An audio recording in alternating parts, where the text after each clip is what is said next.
This is San Diego, and I don't pay rent here. A few years ago, I was paying $2,200 a month to live in one of the most expensive cities in America, and I loved it here. So many memories and chapters of my life were shaped by this place. But at some point, I could no longer justify paying that much just to stay in one spot. So instead, I chose movement. I decided to travel full-time for a year and see where it leads. So for now, my dog Jem and I live in a 70 square foot camper van, exploring the country without rent, flights, or hotels. My long game is owning acres of land and creating my version of a peaceful and meaningful life. The van isn't the end-all be-all, but the vessel that allows for more freedom. It's not always quiet mornings and endless views. There are definitely inconveniences, unexpected repairs needed, and long drives in between the serene moments. But when you finally reach that space, that feeling of contentment far from the hustle and noise of the world, it makes every uncomfortable moment worth it. It's super hot out, so we came back to make some lunch. Shrimp tacos, some fish tacos, and then we're gonna go back to the beach, but it's pretty hot. Oh, it's getting pretty. Now it's getting pretty.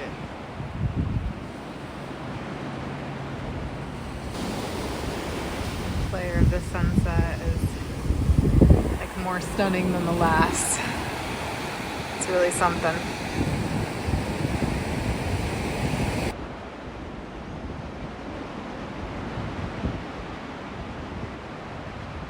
This pink is just incredible. This may look like a vacation, but it really wasn't. I'd come back to San Diego for the van's electrical system repairs, but I decided to make the best of it by sticking around for a while to see friends and visit some of our favorite local spots. This was a cool, immersive, silent piano event where only those of us with headphones could hear the music.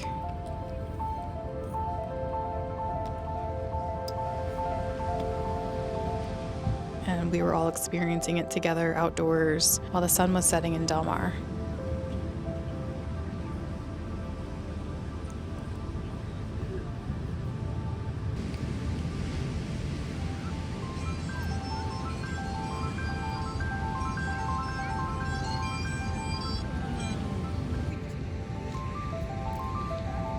I received a warning citation in Del Mar for a new oversized vehicle law, banning vans like mine from parking anywhere on city streets for more than 4 hours at a time. And this was without any signage posted where I had parked. In the same week, I received an actual $85 ticket for overnight parking in an area where there were easily 50 other vans, RVs, and vehicles who were doing the exact same thing. So seeing that I was the only one with a ticket on my dash in the morning, I was not happy, but that one was my bad for thinking it would be okay. What I noticed during my 3 separate trips out to San Diego over the past 4-month span was all of the new signs popping up everywhere. Nothing stays the same, yet everything stays the same. The coastal cities are really cracking down on nomads and travelers, and it feels like trying to get rid of us altogether. Hi, Miss Jem. Are you a house dog again? My lovely friend allowed us to crash at her apartment while she's away for the weekend. Yeah. Yeah, so we're cat sitting. Miss Nala, but she's hiding. I got her these gorgeous orchids for her birthday.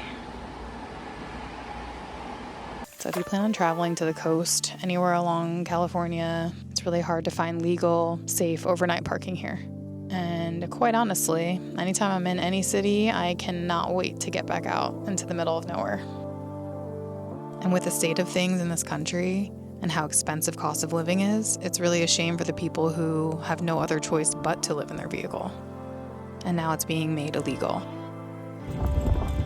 Got some nostalgia going on right now. Good old Fiesta Islands.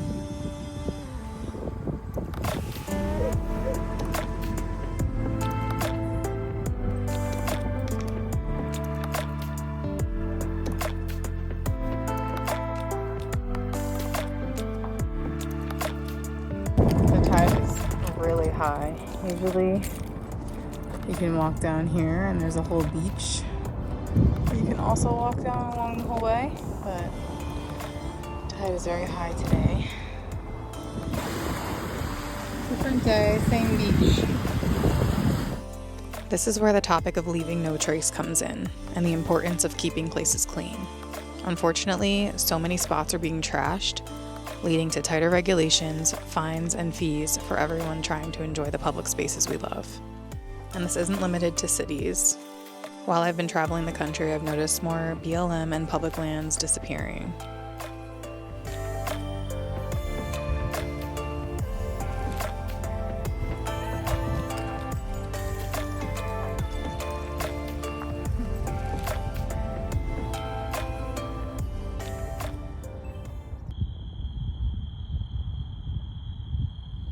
So there's something internally right here, not turning it on to start charging at a higher voltage.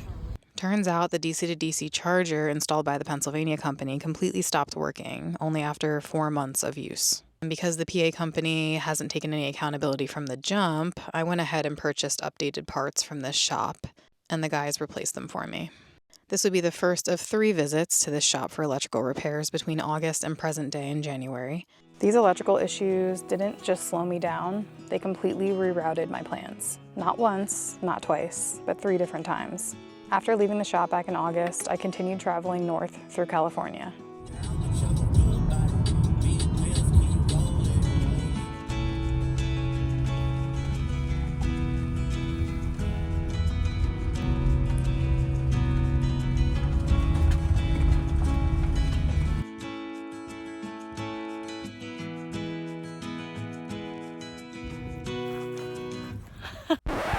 That's when a new problem started showing up. Out of nowhere, my battery system would lose voltage and suddenly drop from anywhere between 40 to 80% straight to 0. I'm running my fridge right now because of all the lovely issues. No heavy loads, no clear pattern, no logical explanation. It kept happening randomly throughout the fall, and by December, when I was supposed to head north through Oregon, I made the decision to turn around and head back south to the San Diego shop for the second time.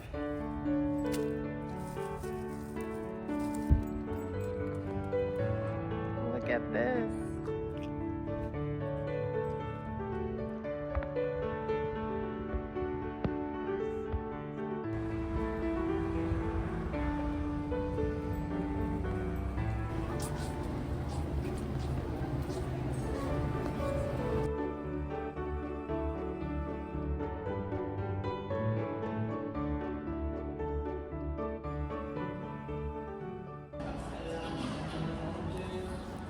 During that visit, I had the system checked and recalibrated, and I also had my fridge hardwired directly into the DC system after the outlet failed for the 3rd time since picking up the van from the company in Pennsylvania back in April. I left the shop hoping that would finally be the fix. Now we just went from about 75% down to nothing. But within a couple of weeks, the same issue returned. Voltage drops, sudden loss of charge, and now it was happening even more frequently. So in January, it was time to head back to the shop again for round 3. I repurchased the same batteries I already had to fit the system, assuming they may have been damaged. Firstly, because the system had originally been incorrectly programmed for gel batteries by the PA company, and second, because the DC-DC charger they installed had already failed just 4 months into traveling. By the 3rd visit, I realized I needed a backup I could actually rely on, and that's when I had the Blue Eddy Charger 2 installed. It's a DC to DC alternator and solar charger, and I've been running it alongside the Elite 200 V2 as a secondary power system. If you've been watching this channel from the beginning, you know I started this van build in the middle of winter on the East Coast. Before I ever hit record, I had already purchased the Blue Eddy AC180 and a 200-watt solar panel. During the entire build, I relied on that power station for everything. I even used an old hairdryer instead of a heat gun during the sound deadening stage, just to get the job done. Running a space heater, powering lights, keeping my tools charged. And when my dad came out to help me lay the flooring, we used it to power the jigsaw, cutting around all the awkward curves and angles inside the van. And over the next few months, it saved me more times than I can count. It allowed me to cook meals, keep my phone and laptop charged, run my Ice Co fridge and freezer, and yes, occasionally catch up on the newest season of one of my favorite shows. I've learned the hard way that when your electrical system fails on the road, it's not just frustrating, it affects everything. For me, having a backup power source on the road isn't a luxury, it's a non-negotiable. I wouldn't consider van life without one. And even if you're not living on the road full time, having backup power just makes sense. Whether it's charging your gear on weekend camping trips or being prepared for power outages at home, especially with the major winter storms happening right now, it's something you'll be glad you have when you need it. After relying on Bluetti products for over a year, when they reached out to collaborate, it was honestly a no-brainer. They had already seen that I was dealing with the ongoing electrical issues, so they sent me the Elite 200 V2 and the Charger 2 to help support me off-grid. This combo is a great solution for anyone just starting out on the road, and it can even serve as a fully integrated off-grid power system. Looking back, if I could do it again, I would have chosen the Charger 2 and stacked a couple of these power stations from the beginning. It would have powered everything I needed and saved me a lot of stress. But you live and you learn. The Charger 2 comes with everything you need for a straightforward installation. You simply wire it to your vehicle's battery and you're ready to charge your power station. It offers up to 13 times faster charging than a standard vehicle outlet with 1,200 watts of combined vehicle and solar charging, and it's compatible with 95% of power stations. It can even charge your starter battery in emergencies, which gives me a real peace of mind since I spend so much time off-grid. The Elite 200 V2 is significantly more powerful than my AC 180, with a 2,000 watt-hour capacity and a compact size that's perfect for traveling in a van, car, or RV. It delivers a 2,600 watt output, has multiple AC and DC ports to charge up to 9 devices at once, and it easily handles high-draw appliances, including my air fryer. It can charge a phone up to 75 times, a laptop 28 times, power a fan for 37 hours, and run a portable fridge for up to 33 hours. One of the things I love the most is that there's no loud noise, no fumes, and no fuel required like with a gas generator. It's a clean, renewable energy solution that's built to last for years. So if you're interested in checking out any of Bluetti's power solutions, just check out the link in the description below, and there's an exclusive discount code for you guys that'll help support the channel and give Jemmy lots more treats. And a special thank you to Bluetti for sponsoring this portion of the video.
This is what I want my life to be.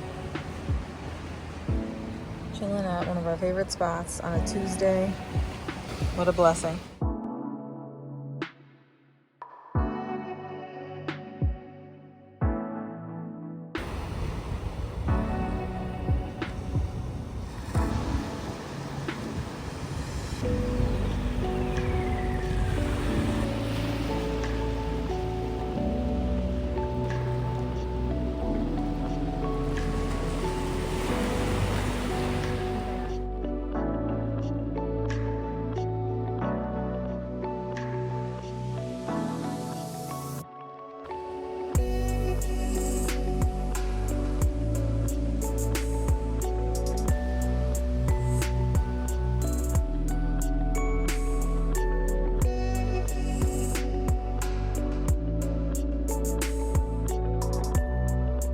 I truly consider Jem a member of my family, and she deserves to receive the same love, kindness, and respect as so. It crushes my heart to think of all who are living through abuse, humans and animals alike. I've been a huge animal lover since I was a little kid, and it's always been a core value of mine to protect their vulnerability. Jem had a hard life as a street dog before we met and was a nervous girl. She has evolved into the most loving and loyal pup a girl could ask for. One person may not change the world, but the world changes for that animal. For all the people out there who truly love and treat your animals like family, you get it. Love truly heals. To get in the Pacific, I'm completely soaked in my coffee.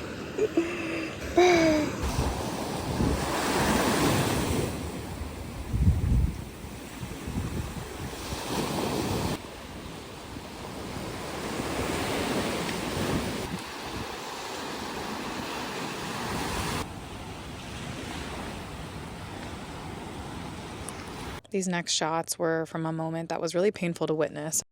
This is hard for me to talk about and express, and it caused a lot of inner turmoil for me. I witnessed these two small dogs being forced to sit on hot pavement while a guy took pictures of them. I watched uncomfortably through the sliding door while I did dishes. It was a hot day in August, and the dogs kept trying to get into the shade when this man would forcibly put them back into the sun. Eventually, the smaller dog couldn't take it anymore and crawled far underneath the Jeep for shade. The guy viciously grabbed the tiny dog, slammed it into the pavement, and then held it up in the air by its neck while it cried and literally shit itself mid-air out of fear. And in that moment, I was compelled. I immediately ran over with dish soap still on my hands, yelling for him to stop. I then ran back to the van to get my phone to take a photo of his license plate to report to the Humane Society. Once the camera was on him, he acted like he did nothing wrong. You can clearly see how badly this dog wanted to get away from him. It was weird. It almost seemed like they weren't his, like maybe he was dog sitting or something. So if you happen to see this dude anywhere with dogs, please call it into the Humane Society. He shouldn't be anywhere near animals.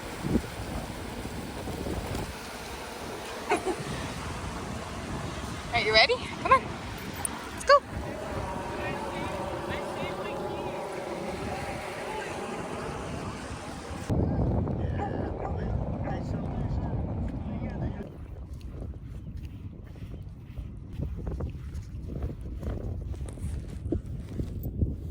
Intense work. Good job, Mama. Wow, nice done.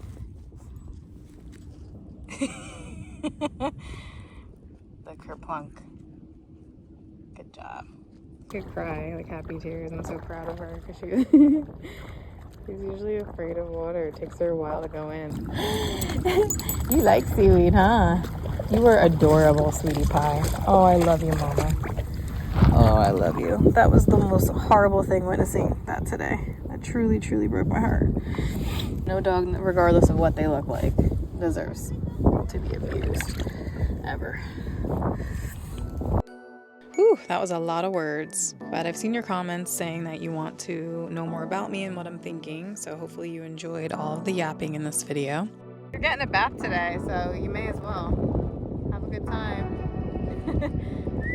Come on. What'd you roll in? She's very pleased with herself, so it must be very smelly. I'm truly grateful for my time living in San Diego.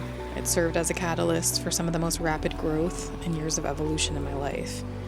And of course, for leading me to my girl Jem. She makes life better every single day.